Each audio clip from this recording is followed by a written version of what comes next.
Neville D'Souza मैदानासंदर्भात सध्या कोणतीही कारवाई नको असं हायकोर्टानं म्हटलेलं आहे। मुलं मैदानी खेळ खेळणार कुठे असा हायकोर्टानं सवाल विचारलाय। जागा मोकळ्या ठेवाव्या लागतील, नाहीतर मैदानी खेळ मुलं विसरतील असा जे निरीक्षण आहे ते हायकोर्टानं नोंदवलंय। हायकोर्टानं मुंबई महापालिकेला या सगळ्यावरून खडसावलेलं आहे। काही वेळापूर्वी देखील आदित्य ठाकरेंनी पत्रकार परिषद घेऊन या मोकळ्या मैदानाचा मुद्दा मांडताना याच नेव्हिल मैदानाचा देखील उल्लेख केलेला होता।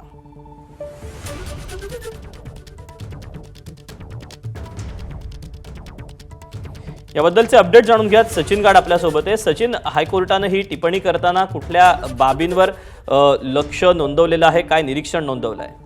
आपण बघतोय की वांद्रे रेक्लेमेशन येथील नेव्हिल डिसूजा फुटबॉल मैदानाचं आरक्षण बदलल्यावरून सध्या चांगलाच वाद रंगताना आपल्याला दिसून येतं। एकीकडे उच्च न्यायालयात याची सुनावणी सुरू असताना देखील पालिकेने पालिकेची महासभा होती, त्यावरती निर्णय घेण्यात आला आणि या मैदानाचं आरक्षण बदलण्यात आलं। त्यावरती उच्च न्यायालयाने आज आश्चर्य व्यक्त केलं। विशेष म्हणजे यावेळेला उच्च न्यायालयाने पालिकेला खडसावले देखील आहे।